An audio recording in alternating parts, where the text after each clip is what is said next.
Howellsville United Methodist Church sits in the Blue Mountains of the Shenandoah Valley outside of the beautiful Front Royal, Virginia. The church sits on a hill off of Hardesty Road beside a creek that empties into the Shenandoah River. Woods surround the hidden church where 20 to 30 locals visit every Sunday for worship service.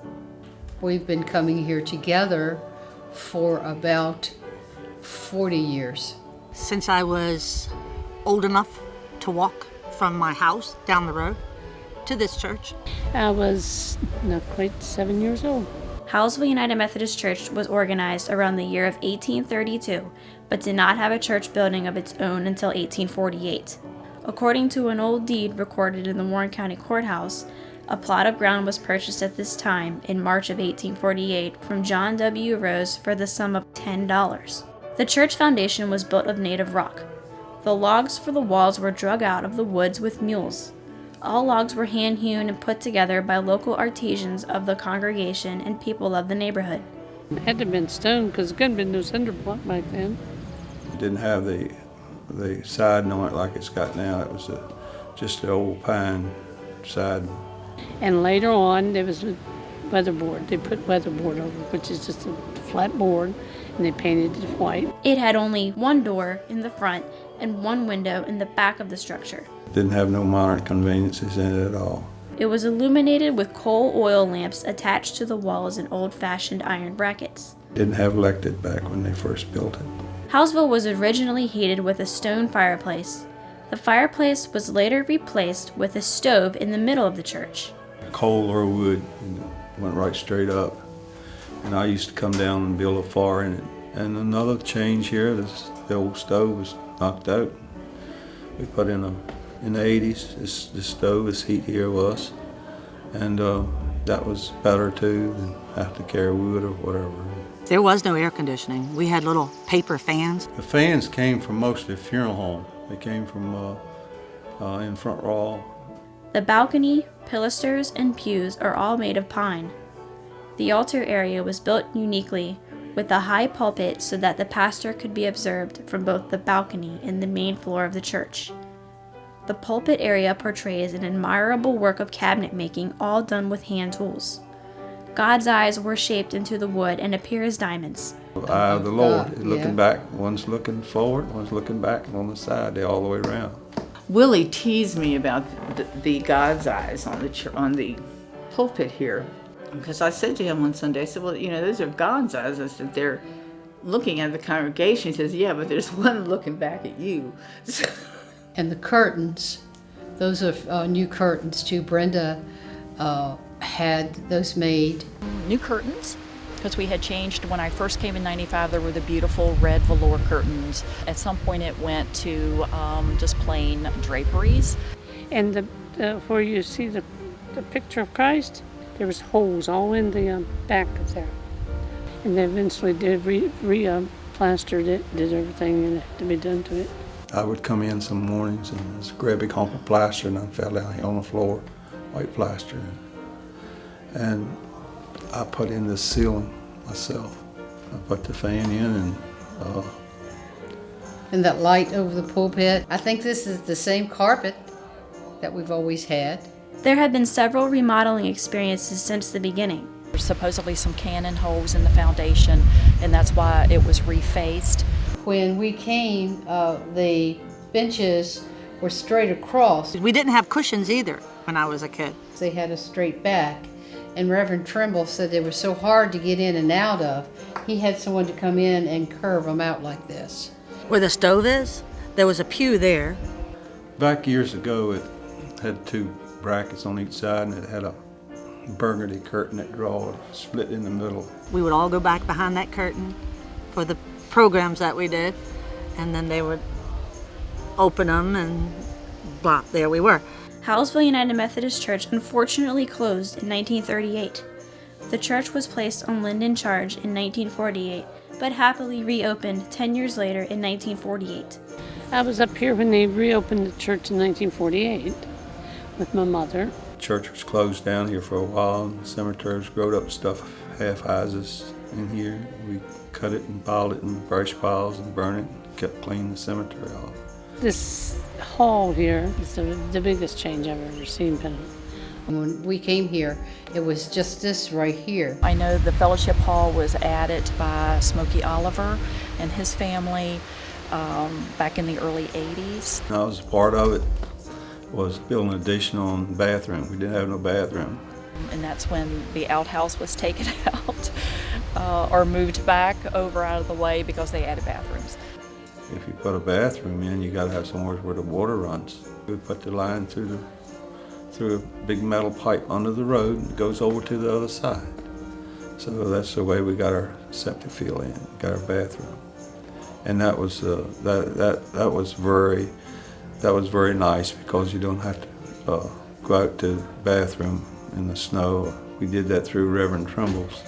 He was here for 13 years, pastor. Double doors were placed to what is now the front of the church, and more windows have been added. We had Mrs. Rebecca Athey was the one that opened the church back up after it was closed, and she took the windows off of her porch and put in here. And she was our Sunday school teacher too. And so if it hadn't been for her opening this church back up, I wonder where we would be. There wasn't a lot of places to park, and the doors used to be kept open. When I was growing up, there was no fence around the cemetery. For many, many years, the cemetery was a part of Howellsville United Methodist Church. That was done when Reverend Trimble was here. 2013, documentation was submitted to the IRS to separate the cemetery from the church officially.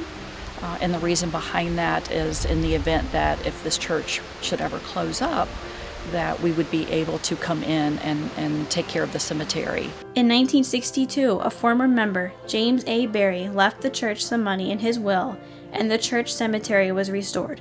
I used to ride a horse. Because I lived up the road, I rode a horse and hooked him to this tree out here. And he'd stay there till even at night service. They tapped their horses there. And we always used the bell then. We still use the bell. We always used the upstairs for teaching, And I did teach. We had Sunday school after church. Christine Revels was my Sunday school teacher. Christine Revels is Janet's mother. She was a superintendent of the Sunday school for 25 years. We had to dress properly. When you came to church, you didn't say a word. And if you did, you get called down right then and there. They didn't wait till they take you home or nothing. I wanted to wait until you get you home. The children, we all had to do our little parts. We always did a Christmas play, and it had to be memorized. You couldn't read from your paper. We played Mary and Joseph at one time. And we'd have homecoming up here once a year like we do now on the first Sunday in June always. That everybody had their own little spot and their food was on a separate table. There was two trees, one tree right at the corner, one on down towards that pine tree, and in between there was the tables. And normally we have a past pastor that would come in and be guest speaker. Well, when I first came here in 1948, I remember Reverend Johnson. There's been Reverend Johnson, Reverend Cook, Reverend Look, Reverend Locke, Reverend Wessinger. The first female pastor that they had, and that was Pastor Terry. And I thought, gosh, how many pastors have been here before me? How many shoulders am I standing on? The first robes I saw pastors wear here was Terry. I don't know if I even have the words to express what this church means to me. They welcomed me into this precious little church. There is a wonderful spirit here, and I am so happy to be the pastor here at this church. I was very happy to see the vision statement that our church has, Howellsville United Methodist Church. Not only lives up to the identity, its history, it lives up to what it believes. Just in the last few years, we've gotten out into the community a lot more. Now that the youth or young adults, especially as you grow older, you're more able to do things, and not only to show the love of Christ to those that don't know Him, but for their own spiritual growth. And just getting to know all of the people and basically having them around as secondary parents and them raising me and just the pastors being role models as I was growing up. It gives them a younger side of seeing what the Bible's about and what our church is about. I think we got a good bunch of young people. I really do. And with Angie being our pianist, she can play almost anything. So she's very talented, and we are so blessed to have her. She is a huge part of this church. And if you look around our church, you'll see that we have a lot of musical instruments just lying in the pews, and those musical instruments are for people to go ahead and start playing. And it's always been a church that people really did sing. I was amazed when I came the first couple of times at the voices that people had and how they really enjoyed singing, and they would sing right out. The Church in the Wildwood song is from the Cokesbury, the Brown Cokesbury hymnal, and that's been our signature song for many years. This being a little church in the Wildwoods, and instead of a brown church, we were the white church, and we always, instead of saying the brown church, we would change it to white, and then we would say Howellsville. And just because of the location and the fact that the setting of the church in the mountain here with the creek. The creek draws you here. You always played in the creek. And we could go up in there, we'd go up back there, but pick wallflowers. The grandeur of the church, and it's a very soft-spoken grandeur. It's a remarkable little church, very country. It's just home. Well, I hope we never lose a church.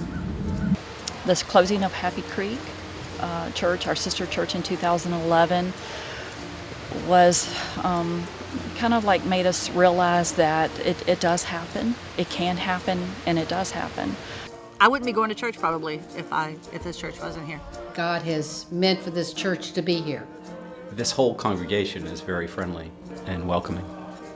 Because the people are the ones who count. It just brings people here, it really does. When I was young, it was just my savior. And I think the people of Howellsville are warm and welcoming and genuine, and they're true and sincere. That's home to me. I feel like I'm surrounded by love down here. My mother was here, and I feel every day that I walk into that church, she's still here. Invite anybody to come.